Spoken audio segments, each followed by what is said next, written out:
a fé, somos feitos teus filhos, povo santo do Senhor. Sem a fé não há como alcançar paz com nosso Criador. Escolheste um povo caído, revelando o teu amor. Deste fé ao homem pecador.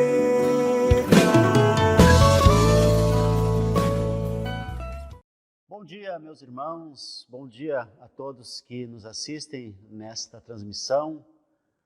Estamos aqui na Capela Missional, Igreja Cristã de Confissão Reformada, para a transmissão deste culto.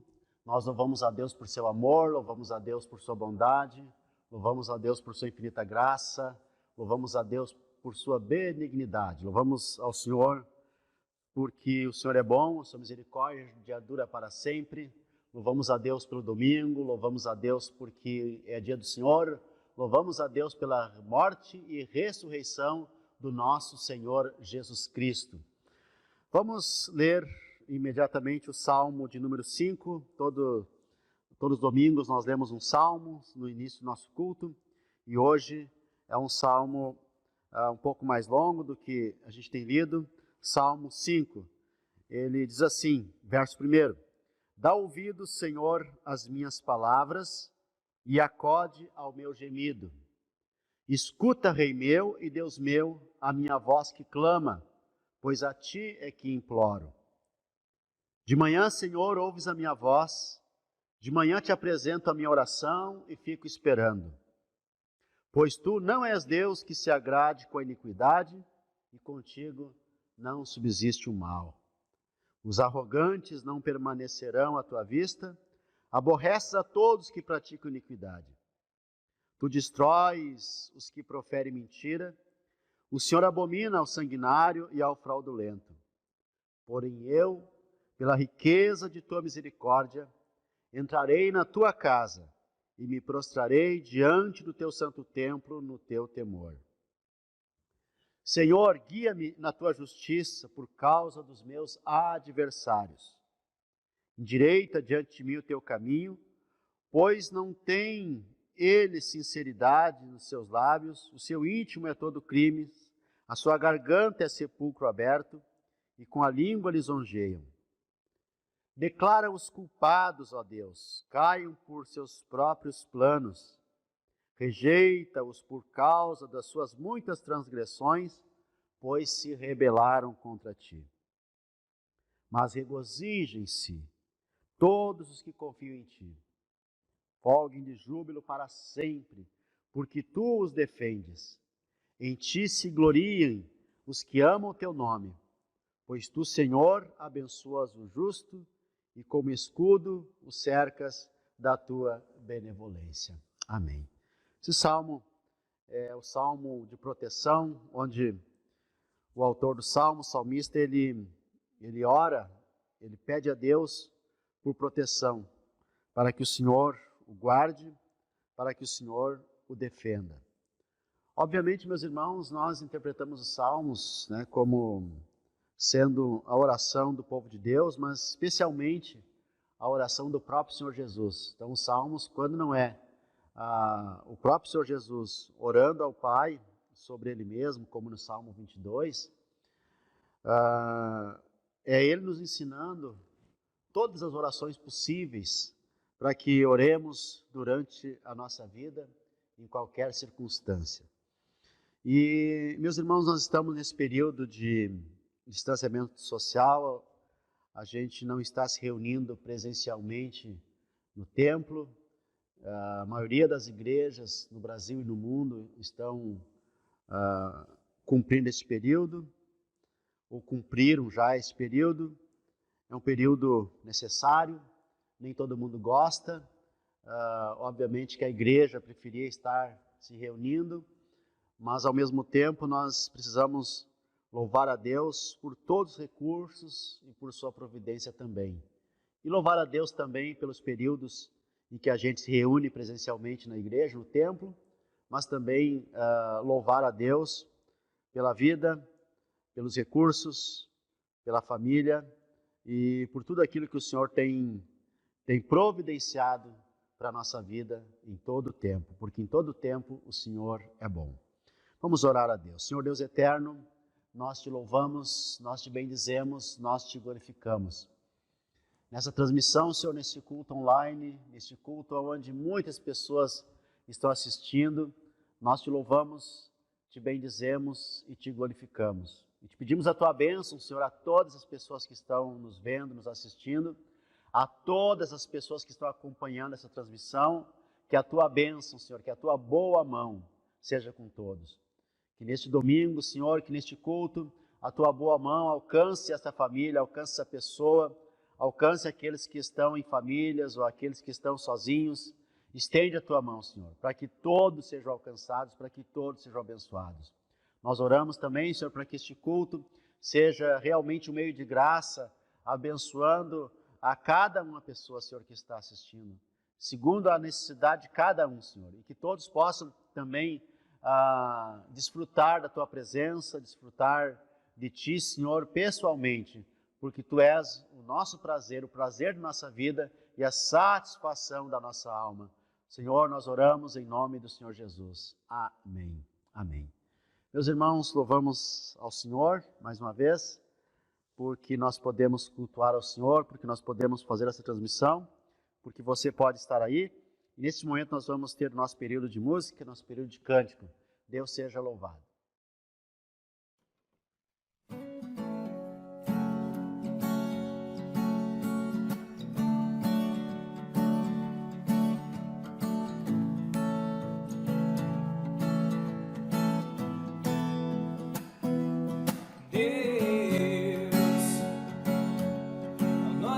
Refúgio, fortaleza, nossa força nas batalhas, e por isso não temeremos, ainda que a terra desfaleça, ainda que o sol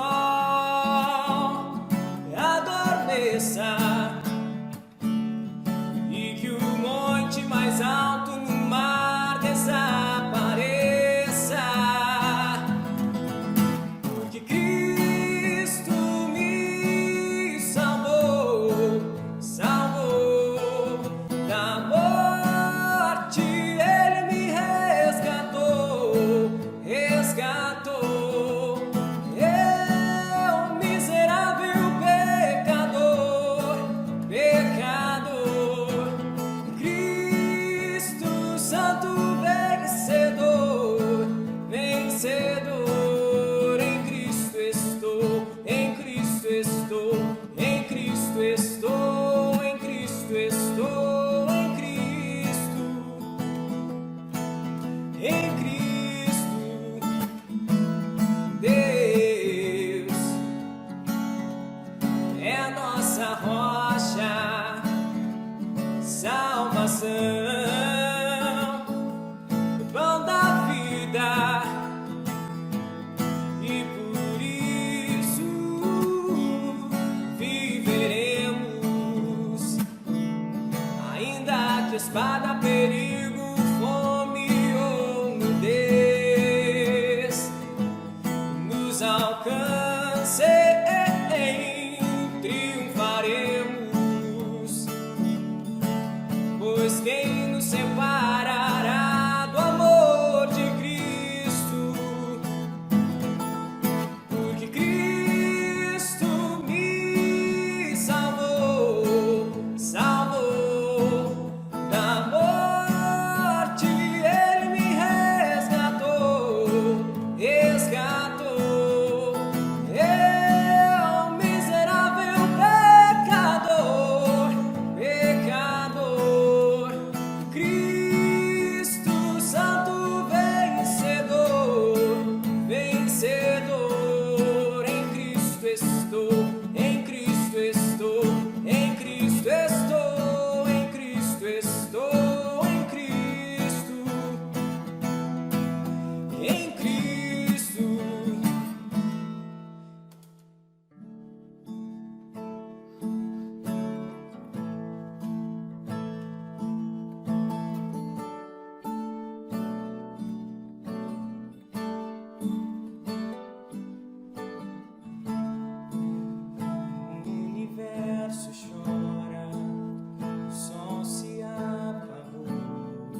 treva se encontrou o Filho.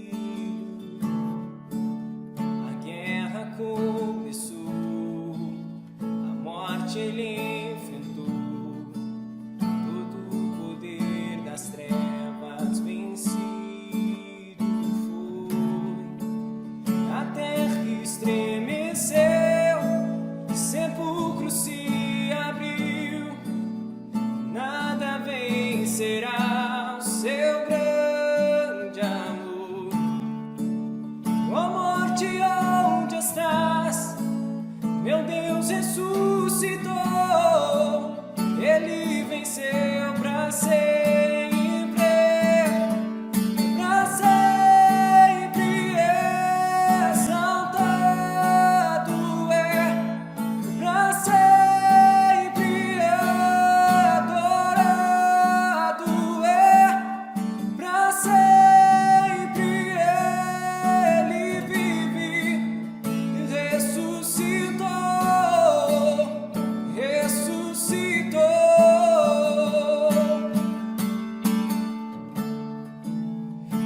O universo chora, o sol se apagou, ali estava morto o Salvador. Seu corpo lá na cruz, seu sangue derramou, o peso do pecado ele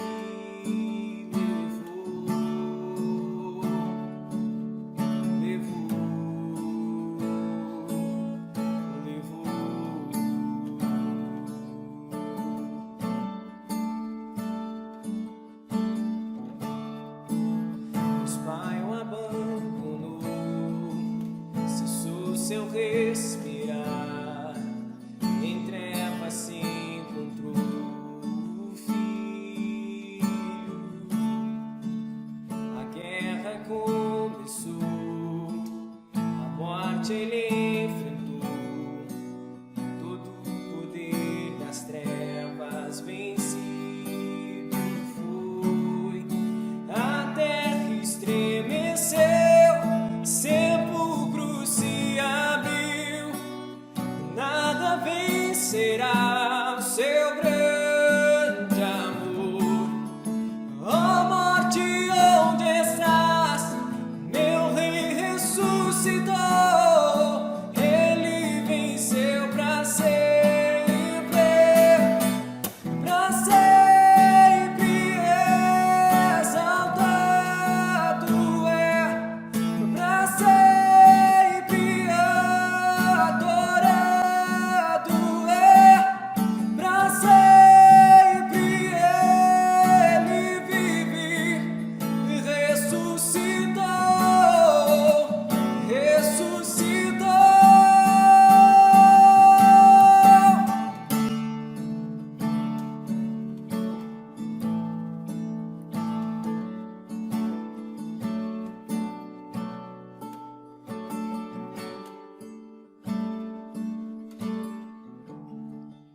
Cantamos aleluia, cantamos aleluia, cantamos aleluia, o Cordeiro venceu.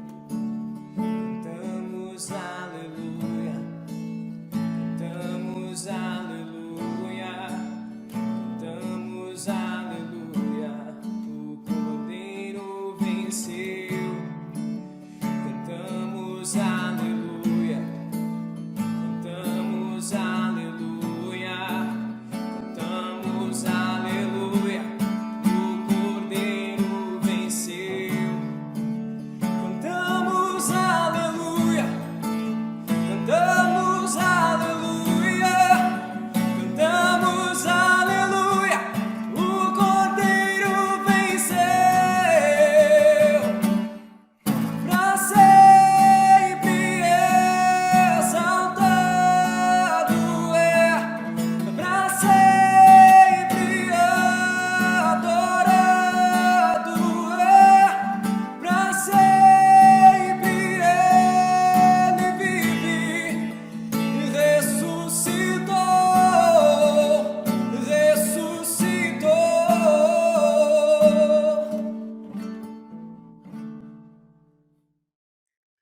Graças a Deus, meus irmãos, o Senhor é bom, que bom que existe o domingo, que bom que existe a igreja, que bom que existe a graça de Deus, que bom que existe a salvação, que bom que Deus enviou seu Filho, o Senhor Jesus Cristo, para morrer por nós pecadores.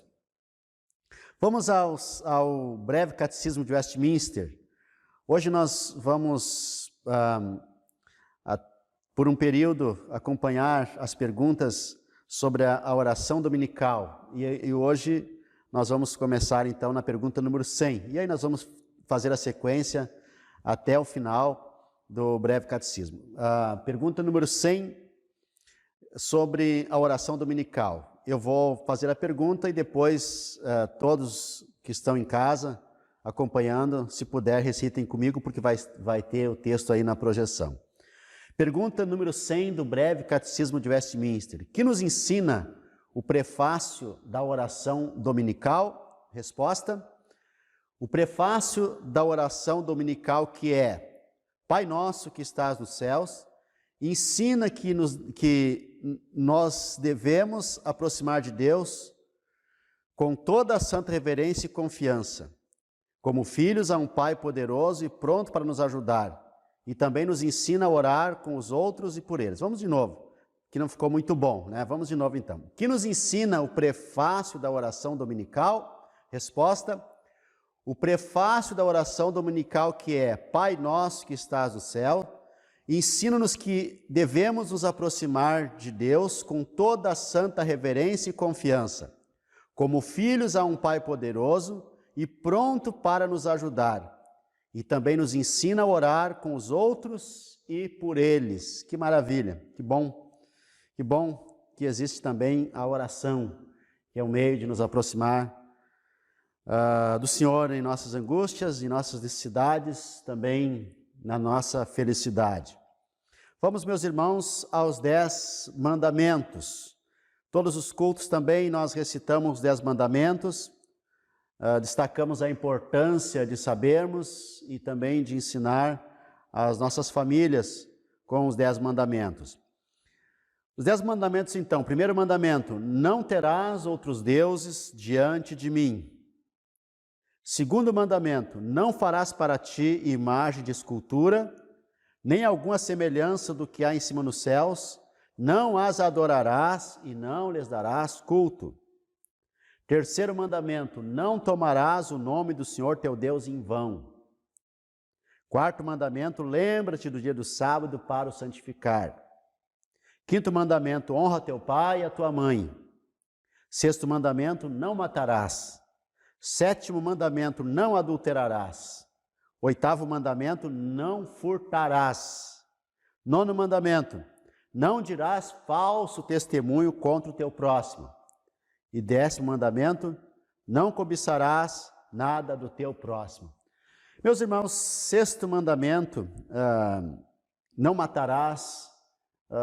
Todo o cuidado que nós devemos ter nesses tempos de pandemia, todos os cuidados nós devemos ter para com nossos irmãos, para com os mais velhos, para com as crianças, enfim, para com o nosso próximo. E uma das maneiras que nós temos chamado a atenção, que nós cumprimos ou não quebramos o 6º mandamento, é zelando pela vida do próximo.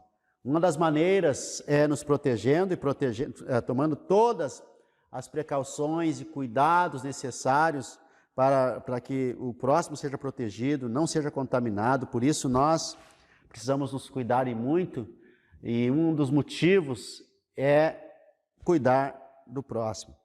Uma outra maneira, meus irmãos, é atender o próximo em suas necessidades, ao pobre, aquela pessoa que perdeu o emprego, aquela pessoa que está passando por necessidade, quem sabe doando uma cesta básica, quem sabe doando agasalhos, cobertores no inverno. Isso também é uma maneira que a gente tem de cumprir o 6º mandamento e não quebrar esse 6º mandamento. Também nesse tempo, meus irmãos, de guerra ideológica, o 9º mandamento é importante: não dirás falso testemunho contra o teu próximo. E é importante destacar, meus irmãos, que as notícias falsas, os chamados fake news, se proliferam principalmente em Facebook, em Twitter, em Instagram, e muitos irmãos acabam divulgando notícias falsas. Isso é pecado, isso é quebrar os mandamentos, isso ofende a santidade de Deus e quebra a verdade, e a pessoa que faz isso, que não averigua bem as suas fontes, das suas notícias, das suas informações, das suas fotos, acaba fazendo o trabalho do diabo, porque o diabo é o pai da mentira. E a notícia falsa, o chamado fake news, é mentira, e a pessoa que faz isso está a serviço do diabo. Para qualquer lado que você pensar, seja deste ou daquele lado, esquerda, direita, enfim, se usou fake news é pecado, se usou notícia falsa é pecado. Louvamos a Deus pelos 10 mandamentos. Também, meus irmãos, vamos recitar a oração do Pai Nosso, a oração do Senhor. Todos os domingos também nós temos a alegria de recitar a oração do Senhor. Aliás, diariamente nos devocionais, a oração do Pai Nosso deve ser recitado, deve ser lembrado, deve ser falado. Vamos então recitar juntos. Pai Nosso que estás nos céus, santificado seja o teu nome. Venha o teu reino, faça-se a tua vontade, assim na terra como no céu. O pão nosso de cada dia dá-nos hoje, e perdoa-nos as nossas dívidas, assim como nós temos perdoado aos nossos devedores. E não nos deixes cair em tentação, mas livra-nos do mal, pois teu é o reino, o poder e a glória para sempre. Amém. Que delícia é o Pai Nosso, que maravilha é orar o Pai Nosso. Vamos também recitar o Credo Apostólico, onde a nossa fé é resumida de uma forma perfeita. Vamos todos juntos recitar o Credo Apostólico. Creio em Deus, Pai Todo-Poderoso, Criador do céu e da terra. Creio em Jesus Cristo, seu único Filho, nosso Senhor, o qual foi concebido por obra do Espírito Santo. Nasceu da Virgem Maria, padeceu sob o poder de Pôncio Pilatos, foi crucificado, morto e sepultado. Desceu ao inferno, ressurgiu dos mortos ao terceiro dia, subiu ao céu, está sentado à direita de Deus Pai Todo-Poderoso, de onde há de vir para julgar os vivos e os mortos.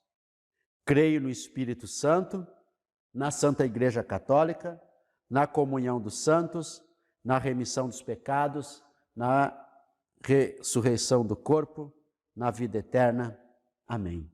Que maravilha também, que prazer que nós temos também de recitar o Credo Apostólico, começando com a nossa declaração da fé em Deus, Pai Todo-Poderoso, Criador do céu e da terra, da nossa confissão de fé na pessoa do Filho, nosso Senhor Jesus Cristo, na pessoa do Espírito Santo, na igreja, na catolicidade da igreja, a igreja do mundo inteiro, a igreja de todos os tempos, a igreja de todos os lugares, a igreja de todos os santos, na comunhão dos santos, na remissão dos pecados, e nessa grande esperança que nós reafirmamos todos os domingos, a ressurreição do corpo e a vida eterna. Que Deus seja louvado também pelo Credo Apostólico.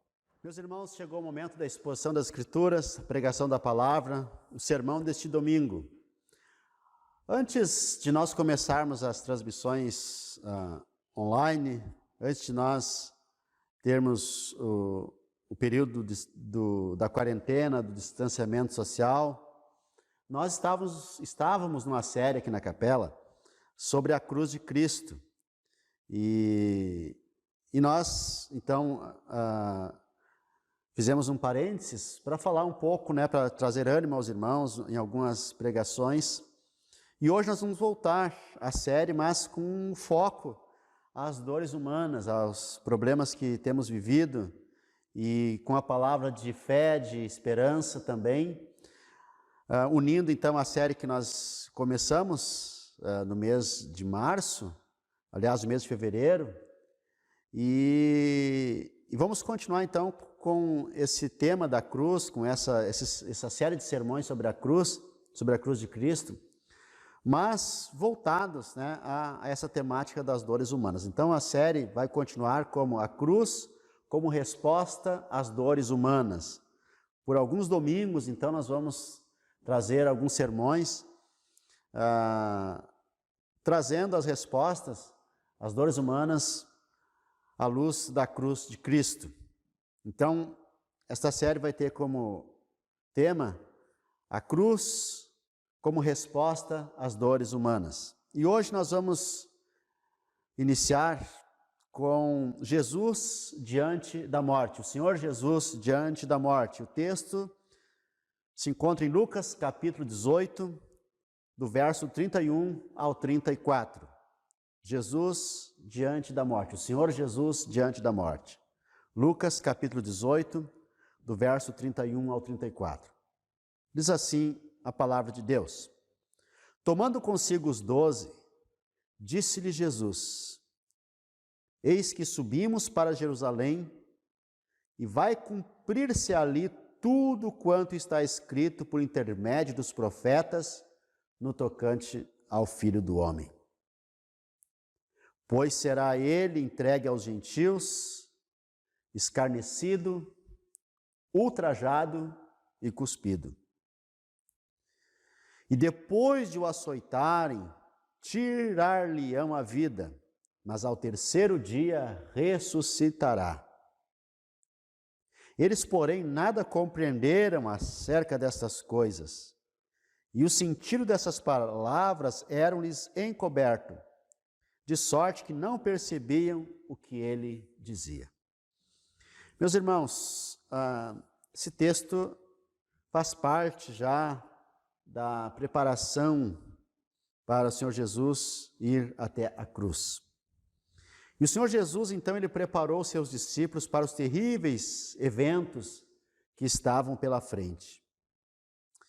Então ele chega diante dos discípulos, ele chega para os discípulos e diz que tudo aquilo que havia sido escrito pelos profetas estava para se cumprir na vida dele, na vida do Filho do Homem. E ele diz: ele será entregue aos gentios, escarnecido, ultrajado e cuspido. Depois de o açoitarem, tirar-lhe-ão a vida, mas ao terceiro dia ressuscitará. Os discípulos não compreenderam o sentido daquelas palavras, porque aquelas palavras ainda estavam encobertas para eles. Mas depois dos acontecimentos da cruz, eles então passaram a entender. Mas esse texto é um texto escrito, né, por Lucas,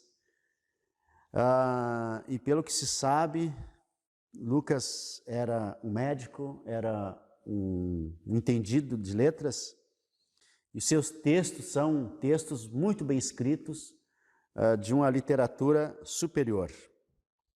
E esse texto, esses pequenos versículos, do verso 31 ao 34, como nós lemos, ele é muito bem escrito e ele tem uma força muito grande.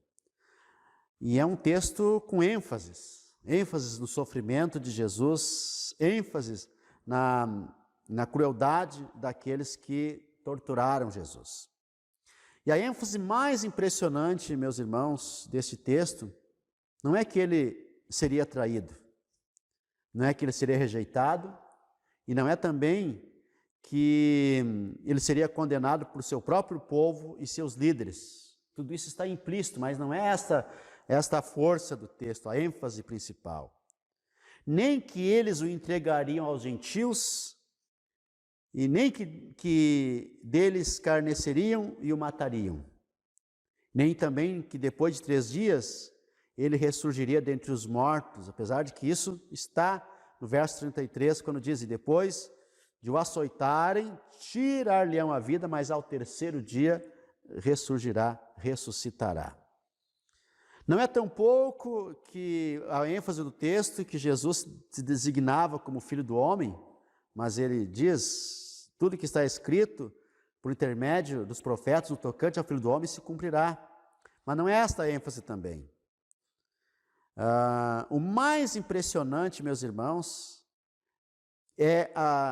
o que o texto nos traz, é a determinação que ele demonstrou quanto à sua morte.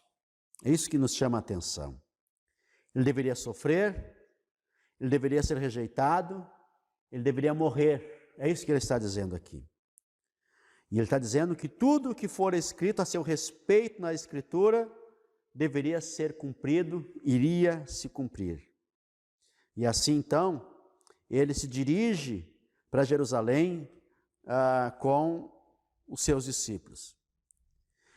E ele imediatamente, ele reconhece, meus irmãos, um pouco antes isso acontece, né,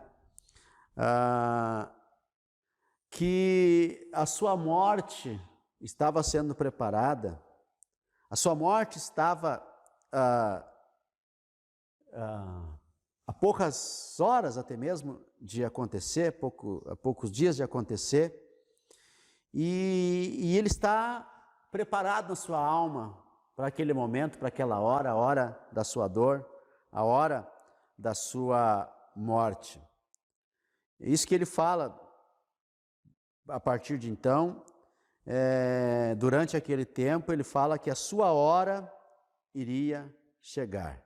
É isso que ele diz em outros textos, como em Marcos capítulo 8, do verso 31 ao 32, Marcos capítulo 9, verso 31, Mateus 17, 22 e 23, João capítulo 3, verso 1, João 17, verso 1 e João 12, 27, são os textos onde ele fala que a sua hora estava chegando. Meus irmãos, a sua hora, como ele diz, era a hora do seu destino, na qual ele deixaria o mundo e voltaria para o Pai. Além disso, a sua hora, e ele deixa isso muito claro sempre, a sua hora estava no controle do Pai. Quando ela chegasse, ele iria com alegria ao seu encontro. Porém, meus irmãos, a sua hora não era a sua hora, no caso, a sua morte, era também a hora do seu cálice.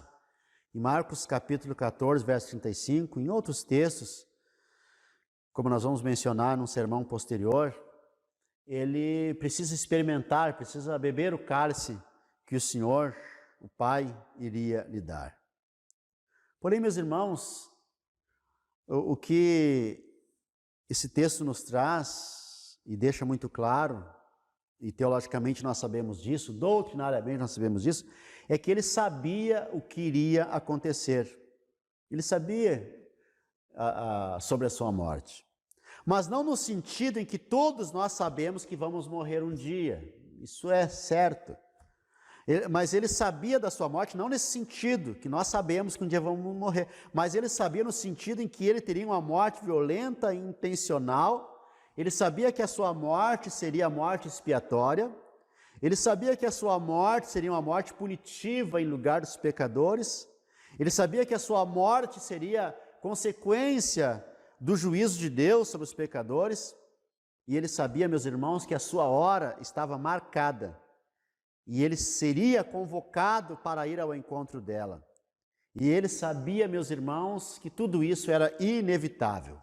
Ele sabia disso, ele sabia, mas não no sentido, mais uma vez eu quero chamar a atenção, do saber, como nós sabemos, que um dia vamos morrer. Ele sabia conhecendo, ele sabia porque ele tinha a visão certa daquilo que ia acontecer, porque ele mesmo, junto com o Pai, havia planejado como tudo iria acontecer. Então eu quero destacar aqui, meus irmãos, 4 verdades a respeito desse conhecimento do Senhor Jesus Cristo, do nosso Senhor, a respeito da sua morte, segundo o texto que nós lemos. Em primeiro lugar, meus irmãos, o Senhor Jesus sabia que iria morrer por causa da hostilidade dos líderes judeus.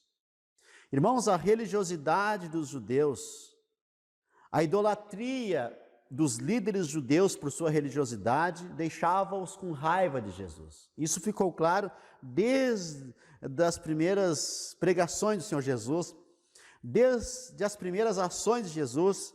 A cura, num dia de sábado, por exemplo, iniciou o movimento para matá-lo, como está registrado em Marcos capítulo 3, verso 6. Aquela cura, num dia de sábado, lá no início da pregação de Jesus,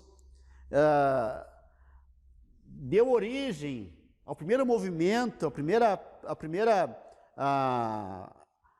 intenção, a primeira conversa para que o Senhor Jesus fosse preso e morto. Também quando ele leu as profecias bíblicas e aplicou a si mesmo essas profecias, todos na sinagoga se encheram de ira e o expulsaram de lá, como está escrito, registrado em Lucas capítulo 4, do verso 16 ao 30.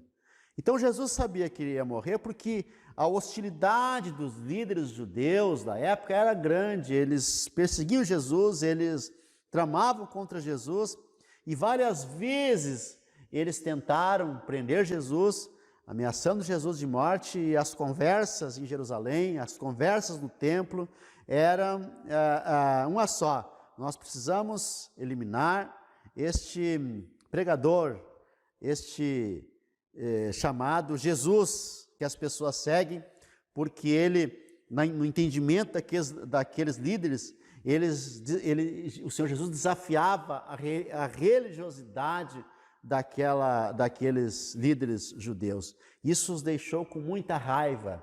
Isso fez com que a atenção sobre a vida de Jesus entre aqueles que o seguiam fosse muito forte, e cada vez aumentava mais, e nos 3 anos em que Jesus pregou, caminhou, ensinou, ele foi confrontado, ele foi desafiado, ele foi perseguido, ele foi ameaçado. Então o Senhor Jesus Cristo, ele sabia que iria morrer por causa da hostilidade dos líderes judeus, mas ele não temia os líderes judeus, ele jamais se acovardou, ele jamais deixou de falar, ele jamais se escondeu, e ele jamais deixou de ser quem ele era na sua missão de pregar aquilo que ele tinha que pregar. Em segundo lugar, meus irmãos, o Senhor Jesus Cristo, ele sabia que iria morrer, porque isso estava escrito nas Escrituras, estava previsto nas Escrituras. Os sofrimentos e a morte do Messias, Jesus era o Messias, o enviado de Deus. O sofrimento e a morte do Messias estavam preditos nas Escrituras, e Jesus mesmo falou várias vezes sobre isso. O Antigo Testamento fala sobre esses sofrimentos de Jesus como se o próprio Filho de Deus estivesse falando. Por exemplo, o Salmo 122 é um exemplo de ser uma profecia ao mesmo tempo a oração do próprio Senhor Jesus. Então, se nós lermos o Salmo 122, nós vamos ver que todo o Salmo é a oração do Senhor Jesus, é o próprio Senhor Jesus Cristo orando, é o próprio Senhor Jesus Cristo na sua declaração de missão, é o próprio Senhor Jesus Cristo dizendo sobre aquilo que ele estava passando. Na verdade, não é o Salmo 122, é o Salmo 22. Salmo 22. Então, o Senhor Jesus Cristo, meus irmãos, ele sabia que iria morrer, porque isso estava registrado, estava escrito, estava previsto, e a Escritura iria se cumprir, e a Escritura falava a respeito dele. E ele mesmo, depois da sua ressurreição, ele encontra os discípulos a caminho de Emaús, quando eles estavam voltando, depois de presenciar os acontecimentos em Jerusalém sobre a morte de Jesus. O próprio Senhor Jesus fala para os discípulos sobre que as Escrituras, todas as Escrituras eram sobre ele. E tudo que aconteceu, tanto na vida de Jesus, quanto na morte do Senhor Jesus, foi cumprimento ou para cumprimento das Escrituras. Mas veja, em terceiro lugar, meus irmãos, que o Senhor Jesus sabia que iria morrer, pois essa foi a sua própria escolha voluntária. Foi escolha do Senhor Jesus morrer. Ele decidiu cumprir o que estava escrito, por mais doloroso que fosse. Agora, essa atitude, meus irmãos, não era um fatalismo, não era nem um complexo de mártir, simplesmente ele cria que a Escritura do Antigo Testamento era a revelação do Pai e que deveria fazer a vontade do Pai, terminar, consumar a obra do Pai. Óbvio, meus irmãos, que é muito mais do que isso. Ele era a própria Escritura, ele era a própria palavra. Então, a vida dele era o cumprimento das Escrituras, não por fatalismo, não por ser um mártir, mas porque ele era a Escritura, ele era a própria palavra, o Verbo divino que veio ao mundo para que a palavra de Deus fosse cumprida. Então, ele era a pessoa que iria cumprir a Escritura e era a própria Escritura se cumprindo. E esta era a sua missão. Ele veio para buscar e salvar o perdido, como ele mesmo diz em Lucas capítulo 19, verso 10. Era pela salvação dos pecadores que ele morreria, dando a sua vida em resgate por eles. Isso ele diz em Marcos capítulo 10, verso 45. Irmãos, nada o deteria, nada, nem nada o desviaria do seu objetivo, nada o faria desviar do seu propósito, nada o faria desviar da sua missão. Não havia, irmãos, a mínima chance, a mínima possibilidade de Jesus não morrer na cruz. Às vezes, alguns estudantes até fazem a pergunta: e se Jesus não morresse na cruz? E se Jesus se Jesus desistisse da cruz? Meus irmãos, não havia essa possibilidade, não havia essa ideia na mente de Jesus. E quando ele diz: Pai, se possível, passe-me esse cálice, ele não está desistindo e nem cogitando desistir da cruz. Ele está falando, nós vamos ver no sermão posterior, ele está falando sobre o tormento que a morte dele iria ocasionar. Era o juízo de Deus, não era uma fuga da morte, não era uma tentativa de desistência da morte, não havia a mínima chance de ele não morrer na cruz, de ele desistir da cruz, de ele descer da cruz, não. Um autor grego chamado Kazantzakis, ele escreveu um livro, A Última Tentação de Cristo, onde ele supõe, onde ele num delírio de Jesus, o Senhor Jesus desce da cruz e vai viver a sua vida. Mas isso teve um filme também derivado desse livro, mas isso é um delírio do autor, isso é um delírio da mente humana. Isso não aconteceria, não havia essa possibilidade, Daí, meus irmãos, o repetido o Filho do Homem deve ser entregue. Esse deve, meus irmãos, é repetido quando ele fala da sua morte. Está para ser entregue, isso é uma coisa certa, isso era o cumprimento das Escrituras, era a palavra se cumprindo.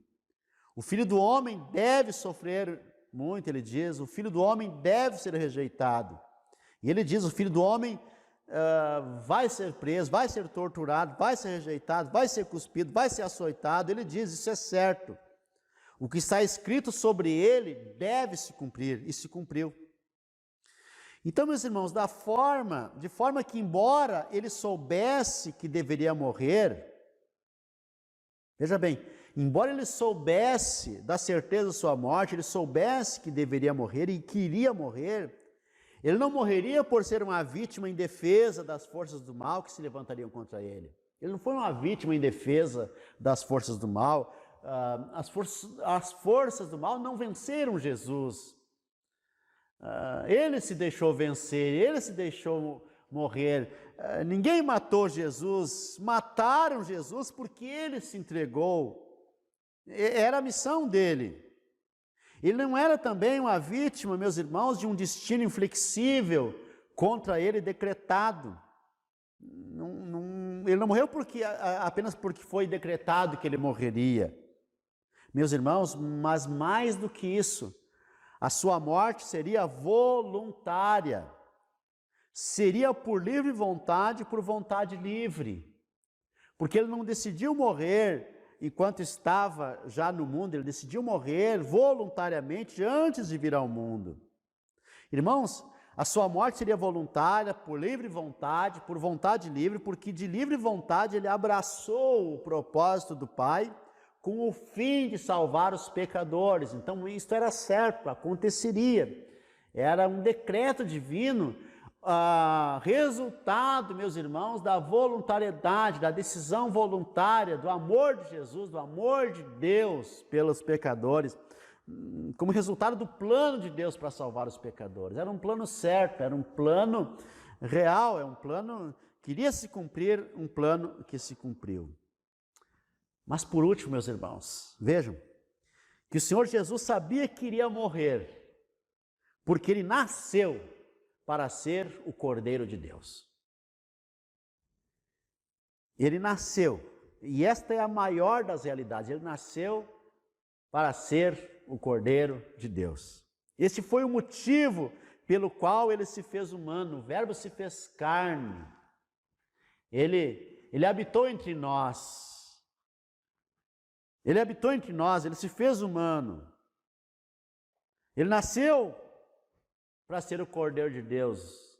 Ele não tinha outra missão no mundo, ele não tinha a missão, seja qual for, de ser um humanitário, de ser um mártir. Não, ele nasceu para ser o Cordeiro de Deus. O que lhe dominava, o que lhe movia, não era viver, mas dar, entregar a sua vida. É isso que movia o coração de Jesus. É isso que movia a alma de Jesus. Não era viver, mas entregar a sua vida. Esta entrega era a sua hora. Esta entrega era a sua hora para a qual ele tinha vindo ao mundo. Irmãos, ele não temia a morte. Isso está claro nas Escrituras, ele não temia a morte. Porque ele sabia que o Pai era o Senhor da vida e da morte. Ele não temia a morte, logo, ele não temia nada. Ele não temia nada, Jesus não temia nada. Jesus não era um fraco, Jesus não era medroso, Jesus não era como se diz, um fracote. Ele não era alguém que vivia atemorizado. Quando ele soube, quando chegou o momento da sua morte, ele a enfrentou. O que ele temia não era a morte, mas o juízo do Pai. Nós vamos ver isso no outro sermão. O que ele temia muito, o que apavorava a sua alma, era o cálice da ira de Deus que cairia sobre ele, mas não a morte, meus irmãos. Outros morriam crucificados. Jesus não era mais fraco que os outros mártires, não. Jesus não era se outros mártires, meus irmãos, foram felizes para a cruz, foram colocados em fogueiras, e eles iam cantando, os mártires, na arena, sob a ordem de Nero, cantavam enquanto leões devoravam os filhos, as crianças diante dos pais, e eles cantavam louvores a Deus, tanto que Nero, segundo alguns registros históricos e também é dito que ele ficou surpreso quando, diante da tortura, diante dos leões devorando aqueles que estavam próximos, enquanto eles começavam a cantar, Nero teria perguntado: mas eles estão cantando, eles não estão lamentando, eles estão cantando. Meus irmãos, se mártires enfrentavam a morte assim, por que Jesus não enfrentaria? Jesus não era um fraco, ele não temia a morte. Mas ele sabia também que o Pai era o Senhor da vida e da morte. Ele não temia, e se ele não temia a morte, ele não temia nada. Irmãos, ele não vivia a vida de forma tensa e apavorada, como nós vivemos a nossa vida tensa e apavorada, às vezes por muito pouca coisa. Por muito pouca coisa. Às vezes o problema está longe, a gente está apavorado. Às vezes, meus irmãos, uma possibilidade de dor já nos apavora. Jesus não vivia essa vida tensa, essa vida apavorada. Ele não vivia como nós, meus irmãos, com medo de notícias ruins, com medo do futuro. Ele mesmo conhecendo o tipo de morte que iria morrer, ele também conhecia a vida que o esperava depois. E ele nos ensinou sobre isso. Na semana passada, nós vimos sobre a esperança que o cristão carrega no seu coração, a esperança que ocupa a mente dos cristãos. Irmãos, nós somos cristãos e nós vivemos com esperança. Este mundo é um mundo de dores, este mundo é um mundo de tragédias, porém nós sabemos que nós somos peregrinos deste mundo, que este mundo, meus irmãos, é um mundo onde nós cumprimos a nossa missão. Ele não é a nossa pátria está nos céus, mas no mundo nós temos a missão de trazer as virtudes dessa pátria celestial ao mundo que nós vivemos. Por isso nós vivemos nesse mundo com esperança. Irmãos, Jesus, ele disse, o Filho do Homem está para ser entregue na mão dos pecadores, e ele vai ser açoitado, ele vai ser levado à morte. Mas, meus irmãos, ele sabia da sua ressurreição. Assim como ele conhecia a hora da sua morte, ele também conhecia a hora da sua ressurreição. Por isso, meus irmãos, nesses tempos sombrios em que nós estamos vivendo, nós não devemos temer. E eu quero trazer, irmãos, uma palavra de esperança nesse final do sermão. A cruz, meus irmãos, tem todas as respostas que nós precisamos. A cruz de Cristo, meus irmãos, é a nossa resposta. O Senhor Jesus Cristo morreu porque nós somos pecadores. E pecadores sofrem, e pecadores pecam. E pecadores sofrem o resultado dos seus pecados. No mundo nós temos aflições porque é no mundo que nós pecamos. Irmãos, então nesses tempos sombrios, nós não devemos temer. Mas o meu chamado, meus irmãos, esse dia é o seguinte: vamos confiar. Vamos confiar e vamos descansar em Jesus. Vamos descansar em Jesus. E por que nós podemos confiar em Jesus, meus irmãos? Irmãos, porque o Senhor Jesus Cristo, Ele, sendo Deus, Ele veio ao mundo para nos adiantar algumas coisas. Principalmente para nos salvar da ira divina, principalmente para nos tirar do inferno, para nos redimir do inferno. Meus irmãos, a pior coisa que poderia acontecer conosco, a pior coisa que poderia acontecer contigo, a pior coisa seria ser lançado no inferno. A pior coisa que poderia acontecer era o juízo de Deus sobre nós. E eu quero te dizer, isso o Senhor Jesus Cristo adiantou para nós. Ele sofreu em nosso lugar, ele viveu, ele foi existencialmente condenado ao inferno. Ele foi condenado ao inferno, meus irmãos, para que nós fôssemos livres do inferno, ficássemos livres dessa condenação. Ele sofreu o juízo de Deus.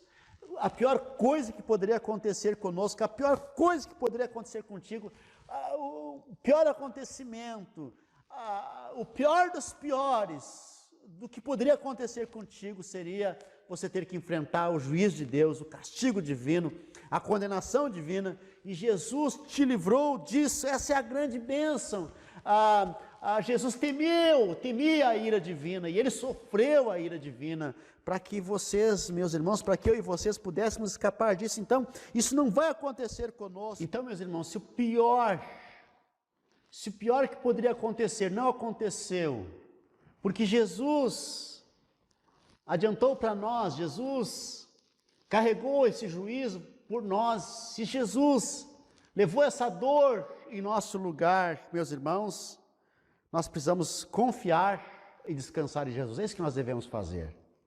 Aí, meus irmãos, pensando assim, a gente tem gás suficiente, a gente tem a força suficiente para enfrentar qualquer situação. Meus irmãos, nós estamos enfrentando agora esse caos aqui ocasionado pelo Covid-19, por todas as consequências que ele trouxe.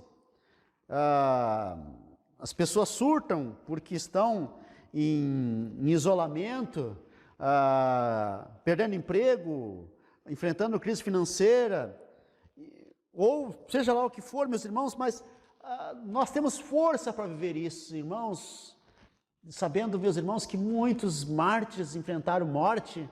Irmãos, no mundo inteiro estão sendo perseguidos, Nós estamos sem nosso culto presencial por um tempo, mas tem alguns irmãos proibidos de morte, meus irmãos, ameaçados de morte no mundo inteiro, tiveram as suas igrejas incendiadas, seus familiares mortos, seus pastores presos, irmãos mortos, aprisionados, torturados, irmãos, e eles venceram, e eles têm forças para vencer, meus irmãos, nós temos também, em comparação com todos esses sofrimentos que eu mencionei agora, nós estamos até que numa boa, até que não dá para comparar com o sofrimento dessas pessoas. Por isso, meus irmãos, duas coisas eu quero destacar. Primeiro, é que nós podemos viver com confiança sem temer a morte, pois Jesus viveu para morrer.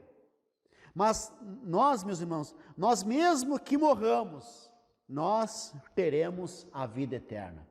Lembra daquela oração de Francisco de Assis? É morrendo que nascemos para a vida eterna, mesmo que a gente morra, meus irmãos, mesmo que ameaçados de morte, mesmo isso não é o caso, meus irmãos, não é o caso, mas mesmo diante da morte, nós não devemos temer nem mesmo a morte, porque nós teremos a vida eterna, nós cremos na vida eterna.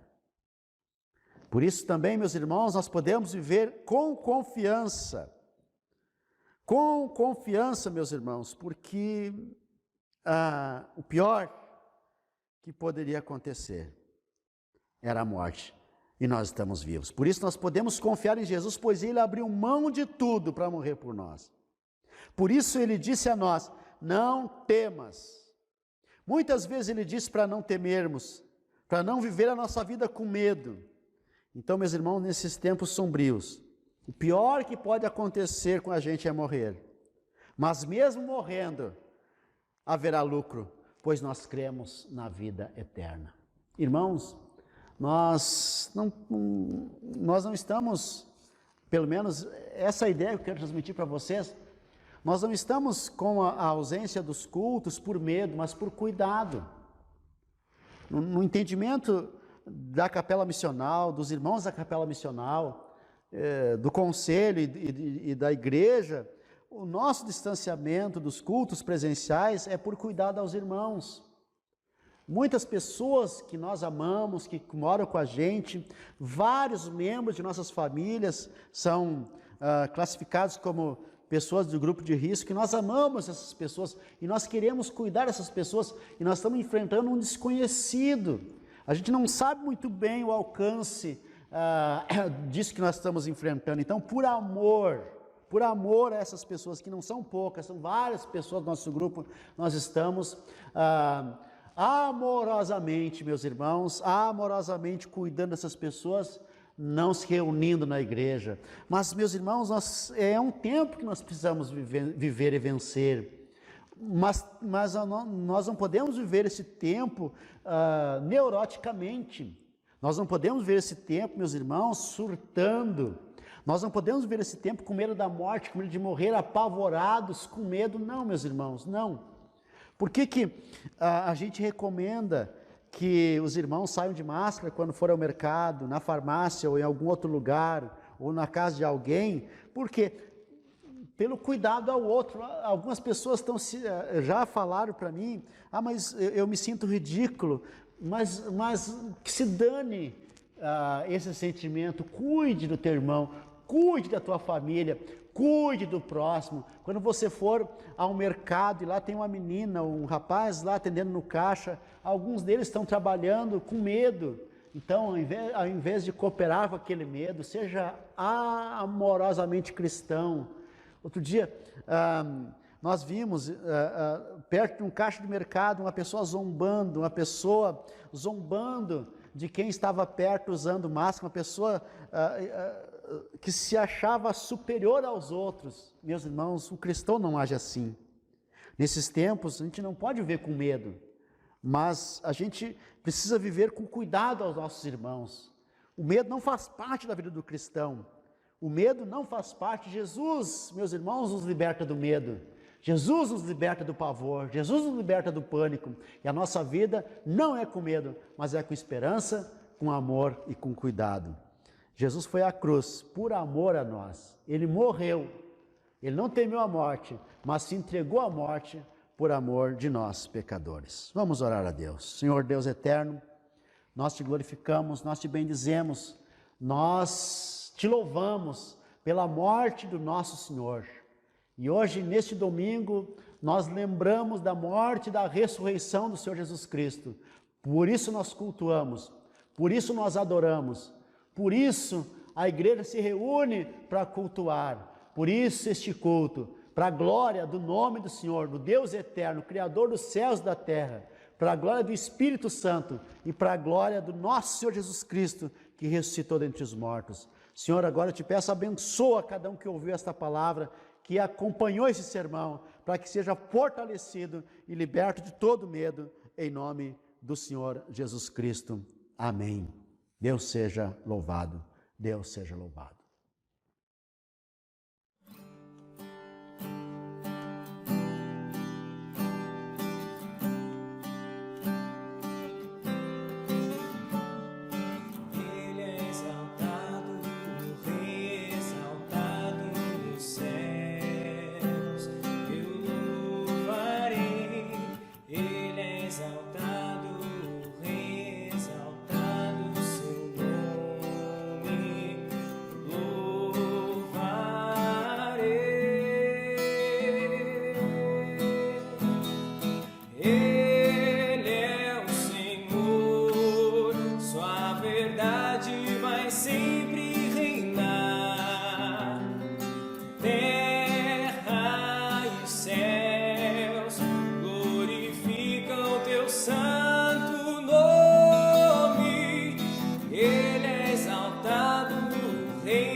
Graças a Deus, louvado seja o nome do Senhor, louvado seja o nome do Senhor, seja glorificado o nome do Senhor.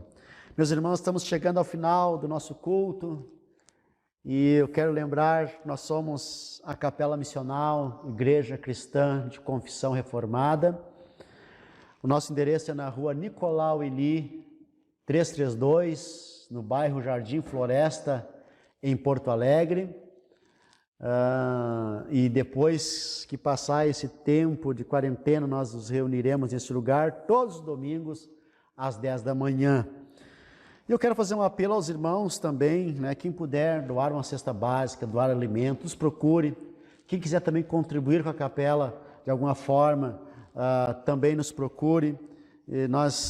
Você tem aí os meios, né? Como é que se diz, a mídia, né? O Facebook, Instagram, para se comunicar com a gente. E você tem os meios, então se você quiser ajudar de alguma forma, faça isso. E depois que passar esse tempo da pandemia, esse tempo da quarentena, vamos nos reunir todos juntos para festejar, para comemorar, para glorificar o nome do Senhor em nosso culto presencial. Mas por enquanto, acompanhe as nossas lives, acompanhe a nossa transmissão, tanto no Instagram, quanto no Facebook, quanto no YouTube. Né? Que Deus seja louvado e que Deus abençoe a todos. Vamos orar a Deus então, para encerrar o nosso culto. Senhor Deus eterno, nós te louvamos mais uma vez, nós te glorificamos por este culto, Senhor. Por cada pessoa que nos acompanha, por cada pessoa que domingo após domingo estão nos acompanhando nestas transmissões. Senhor, que a tua boa mão seja com todos, que seja uma semana abençoada, que seja uma semana de provisões. Estende a tua boa mão sobre cada um, Senhor. Livra-nos do mal, livra-nos do maligno. Livra, Senhor, os nossos idosos, livra as nossas crianças. Abençoa os casais, abençoa os jovens, abençoa os solteiros, abençoa os casados. Abençoa, Pai, os doentes para que sejam curados. E todas as pessoas que estão com alguma dificuldade, enfrentando alguma crise, que a tua boa mão seja estendida sobre cada uma dessas pessoas. Livra-nos do mal, livra-nos do maligno, nós te pedimos, Senhor, e que haja provisões, segundo a tua providência, segundo a tua mão de misericórdia e de amor, que haja provisões na casa de todas as famílias, em nome de Jesus. Amém. Meus irmãos, que a graça do Senhor Jesus Cristo, o amor de Deus e a comunhão do Espírito Santo sejam com todos vós. Amém. Vamos em paz, fiquem em paz. Amém. Ele é exaltado, Rei exaltado nos céus, eu louvarei. Ele é exaltado, Rei exaltado, seu nome louvarei.